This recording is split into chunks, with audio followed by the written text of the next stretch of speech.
This is Max, co-director of the Institute for Genocide and Mass Atrocity Prevention, and I'm delighted to welcome our current practitioner in residence, Dr. Vigny Nimuraba. Dr. Nimuraba, who has been with us all week, is coming to us from Burundi, where he is serving as the chair of the National Independent Commission on Human Rights. So first of all, I wanted to welcome you and thank you for coming to visit us and doing such great work over the past few days. It's been a real delight to have you here. Thank you. It was my pleasure to be with you. So you're welcome.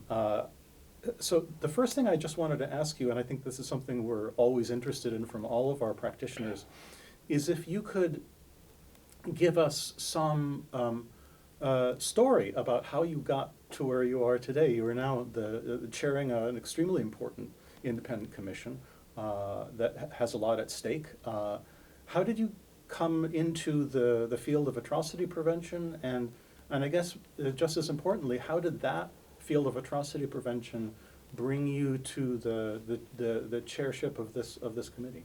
Yeah, thank you very much for the question. First of all, I would tell you that I'm from Burundi, and many people know Burundi, know that it's a country which has been going through different kind of series of war. We have witnessed many wars.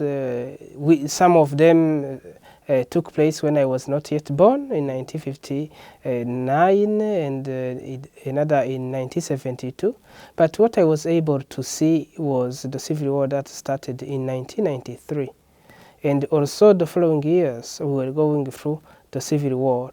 And that impacted me because when you are still young and you see people being killed, it really affects you.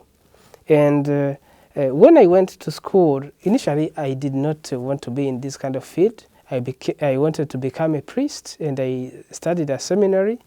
But when I went to the university and studied economics, I thought I was going to be a good banker. But I don't know, whatever reasons, I saw a position and I applied for it to do the monitoring of refugees in Burundi. And then I was lucky to be recruited as a monitor, and then I worked there actually as a coordinator for 4 years for the project. And the kind of questions I was having and I had to answer, the kind of situation I was in without prior training, it motivated me to look for training somewhere so that I can improve my skills and be able to do very well my job. But unfortunately, I couldn't find any kind of training. What I found was a master's degree in conflict resolution. And that's where I applied to go to George Mason University in Virginia. After I graduated, I had also another chance to continue for my PhD. But in my mind, I was thinking, is there anything I can do for my country because of what I had witnessed for all the years I was living in Burundi? And that's why when I graduated from George Mason University, I decided to return back home. And then I was going there to teach. I was teaching at the National University of Burundi, but also a couple of other private universities in Burundi. But to survive, I had to get some extra income. That's when I started looking for a position even in the US, and I had a chance to teach some courses at George Mason University where I graduated, but also at the Auschwitz Institute for Peace and Reconciliation. After, I think, 2 years, almost 2 years, I saw a call for applicants, for commissioners for this National Independent Commission for Human Rights, and then I applied, and here I am. I was surprised to see that I was elected as a president, but at least so far, so good. So I have to ask, following up on that question, I mean, one of the things that we're most interested in at the Institute ourselves is the way that academics and prevention practitioners interact with one another. And you're somebody who combines both of those roles in one. I mean, you really began with a PhD from a very well-known and very prestigious university, which is the School of Conflict Analysis and Resolution at George Mason, which has produced some extraordinary people and research. So the question I had for you is, can you say something about the, first of all, the ways that having that kind of academic background has helped you in your work as a practitioner? And then maybe, if you can think of it, some ways that it has maybe not been so helpful, some things that you had to overcome in order to become a better at your current job. Yeah, thank you. I think, academics and practice go together because one influences the other and inspires the other. The fact that I did my PhD, I got some kind of knowledge and skills that could help me when I'm doing like practical activities. And also remember that when I went to the PhD, I had some experiences with the practice, meaning even the practice that I had before was helping me to go with my studies. Coming back to your question, in fact, to be a practitioner who has also an academic background does help.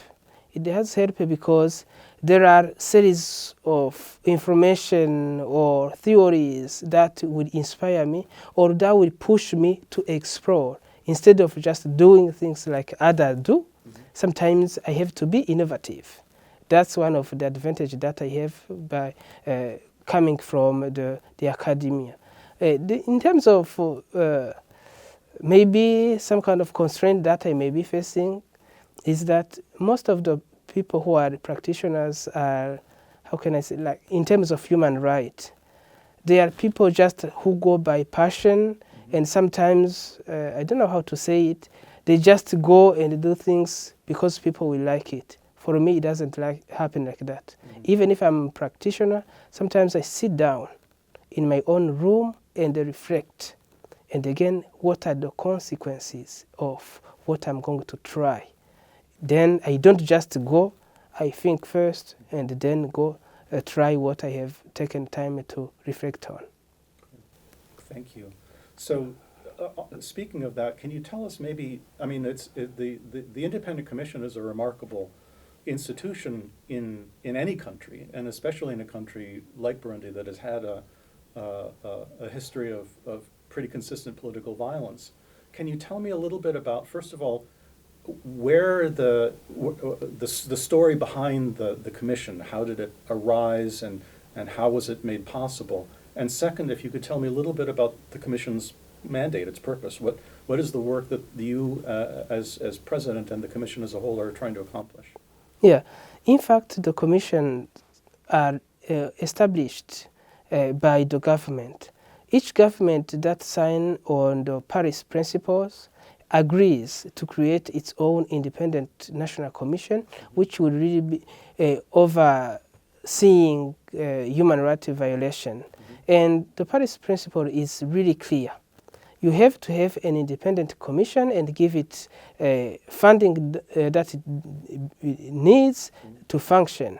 And then you have to create it and not to give it any injunction or any other order. Meaning, they vote the budget for the commission, and that's all. They will not come to ask how they use the money or what kind of activities they plan to do, because the commission is independent. In terms of the activities that the commission does, the first one is to promote human rights. Because, in our education system, we do not have a chance to study in primary or high school, even at the university. We don't study human rights, meaning we may have series of leaders or practitioners who never learned what human rights means. For our commission is to find ways we can train people and we can inform those who don't know the importance of human rights, but also to show them strategies that can do to contribute, because human rights is not an activity for the commission.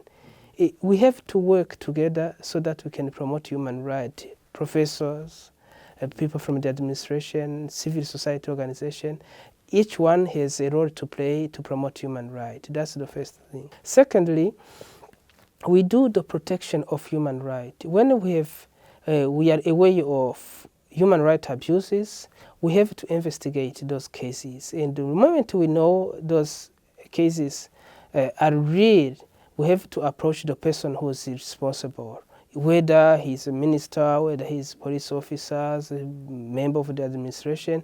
We have the mandate to go and then talk to the person and even give advice about how to behave in such case.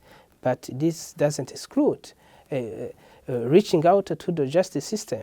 Whenever we feel that this is necessary, we can reach out to the justice system to make sure people and victims are really taken care of. The last one is what I can call like giving advice. The government institutions, sometimes they do things and they are not aware of the violation or the of human rights. And whenever we are informed about it, we go and approach that institution and we say, you know, hey, this is not right. You should have done this. And sometimes we do even use some kind of pressure because the law that put the commission in place give us a large mandate that can go to the point that we can even give some subpoena so that somebody can come and explain exactly what he did. And if you don't show up, that becomes more serious. It will be a penal case. Okay. So this is obviously a commission that's operating in a highly charged political climate. Has it been difficult to maintain its independence? When you are working in human rights and you think and you find it easy, that means you are not doing your job. It's normal in many countries when you are really tackling serious issues. Yeah, some kind of pressure may come from all sides, and even from the government or from the opposition, even from other civil society organizations. But for me, I was prepared for it. I just need to know how I can manage these cases whenever they happen. So what are the current, how would you describe the fault lines in Burundian society? I mean, what are the kinds of groups or oppositions that may threaten a return of political violence? And how would the commission's work, how would you see the commission's work as attempting to reduce that risk? First of all, the commission is made by people who come from different backgrounds. And the fact that they come from a different background, it allows us to reach out to each person, no matter who he is, no matter what institution he is from. And in Burundi, most of the time, we have seen that cases that appear are between the ruling party and the opposition. But also we have other cases that are not only political, but that are socio-economic. And all those, we approach them and we find out that in each human rights commission, we have people with different expertise. For example, when there is a violation of children's rights, we have somebody who is specialized in children's rights. The same for women's rights, the same for other kind of human rights violation. It becomes really easy for us to deal with. And you mentioned before that you had worked for the Auschwitz Institute for Peace and Reconciliation, AIPR, and of course, as you know, they're one of our most important NGO partners. How did that relationship come about? Oh, there is a relationship between human rights and mass atrocities, and then when you are teaching, it does work very well with you because you rely on your own personal experience, especially for us who were born and raised in a country that experienced mass atrocities and violence. For my case, I really specialize in identity and social identity, and this allows me to understand the thinking of people, even perpetrators, even the administrators, even other people, to know exactly what do they have in their mind, what is motivating them to make such decision or to commit such crime and so forth. And the moment you know exactly, not exactly, but if you have an idea about what they have in mind when they are acting viciously, then you start looking for ways in which you can really bring them back. this has been really helpful in whatever I have been doing. And whether I'm teaching, whether I'm working in my capacity as chair of the commission, I always turn around those aspects to make sure how do I address or how do I enter this kind of area. That has really been beneficial for me. Burundi obviously it has a neighbor, an immediate neighbor, Rwanda, where there's a long 25 years legacy after the Rwandan genocide in 1994, and at that point, obviously we often tend to think of the difference between Hutu and Tutsi as ethnic, but of course it's more than that. It's multiply determined. Burundi also has a distinction between Hutu and Tutsi, but I get the sense that even though they're two very similar countries with similar size, similar history, similar language, that the way that Hutu and Tutsi relationships have played out in the two countries is very different. Can you describe that and maybe give me a sense of why that difference exists? Yeah, I know in both countries, actually they are called sister countries, yes. Burundi and Rwanda, and they were not separated until very recently, before we had Burundi, Rwanda. Mm-hmm. And the two countries evolved in two different paths. First of all, while in Rwanda the domination was done by Tutsi before, mm-hmm. in Burundi it was also led by Tutsi. But until recently in Burundi it changed in 1993, and the leadership was taken by Hutu. But even there, they did not make Tutsi leave the country. But in Rwanda, what happened in 1959 was the overturn of the government and the taking over everything. There was a win-lose situation for Rwanda. And also this was seen with the genocide. With the genocide, you see that Hutu had to flee the country, and the Tutsi to come and take over everything. Another element is how open are people from those countries to talk about ethnicity, because the healing process is motivated by the way people are exercising their right of freedom, but also how they are open to discuss openly about the history and the current situation. In Rwanda, I would tell you that it's difficult and it's forbidden to talk about ethnic groups. And remember, it's in Rwanda where they had identity card that were mentioning Hutu and Tutsi. Now you cannot talk about Hutu and Tutsi. They say they are only one people. But if you go into different government institutions, you will find that most of the positions are occupied by Tutsi, mm-hmm. and Hutu are in the exile. Mm-hmm. This shows to what extent that country is not really, even if they are talking about Gacaca prayers and mm-hmm. so forth. For me, it's not reconciliation, because reconciliation involves both parties to come and to tell what they think, and then to discuss openly to find a common solution. But in Burundi, what happened? In Burundi, we never had a win-lose. And he was not neither a win-win, it was a lose-lose. Right. Meaning both Hutu and Tutsi lost family members. They lost properties.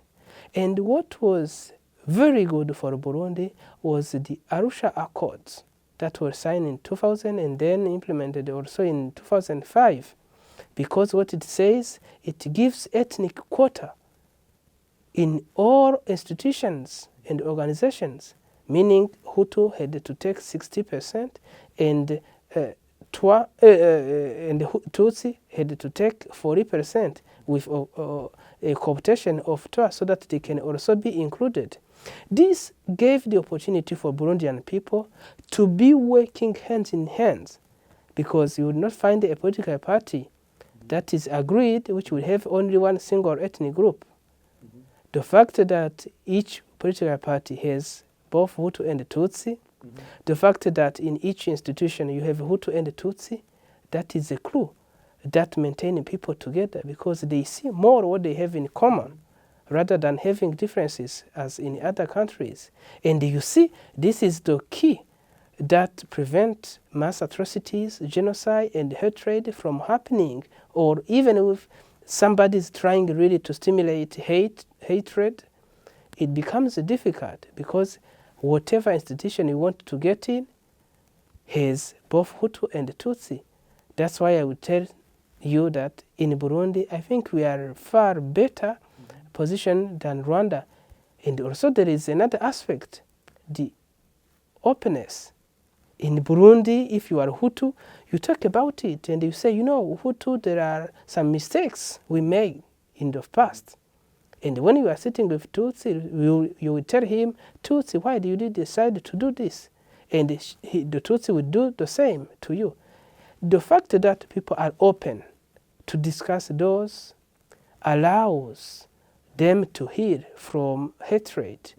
And the fact that they talk about what went wrong will prevent them from continuing to accumulating like hatred in their brain, which can explode in terms of mass atrocities or genocide, because that's how atrocities happen. People don't have a way to express themselves. They just keep anger, and then the aggression will turn out to be violent. So both Burundi and the United States are awaiting historic presidential elections next year. It would be fascinating to ask you to speculate on some of the similarities between them, but I wanted to start off by just asking you to give us your thoughts on how you think the recognized risks of the next year's election can best be handled, and if you had your wish for, you don't need to name a projected winner, but for the effect of the elections in 2020 on the Burundian political culture, what would you wish for? I would like to see somebody who wins, who would really value this unity that we have so far and continue to strengthen it. I would value somebody who doesn't put ahead divisions, because we still have some people, mostly some older generations, who are really promoting divisions. I would wish to have this kind of person, but also I would wish to have somebody who would promote economy of the country, but also open borders for the international community and the neighboring country, so that we can really start collaborating. Because we had the chance that in the region we have started to have a free trade and other regional agreement that will allow everybody to work wherever he wants, and also the free exchange of goods. These are some of the opportunities that we may benefit. If we have somebody really who value that, I think everything will go over. Of course, I'm a human rights person. I will always say that we need to respect human beings and respect the freedom of speech. Thank you. I just wanted to end by once again thanking you so much for coming and visiting us today. I think that the route from Bujumbura to Binghamton is not a very common one, and I know it was a long and not an easy trip in many ways. But I think that on behalf of all the students I've talked to and the faculty, we've just been enormously helped by your visit and your experiences and your wisdom. So just wanted to thank you. I would like to thank you also, and to thank the institution for the invitation that was sent to me. It was really an honor for me to spend this week with you, and I hope I have a chance also to invite somebody from here to come visit us Burundi, but also to visit our commission to see how we are operating, so that we can get some kind of advice on how to better serve the Burundian people and the African countries. And also I hope I can get another chance to be with you here or somewhere else. Absolutely. Thank you. Thank you so much. You are welcome.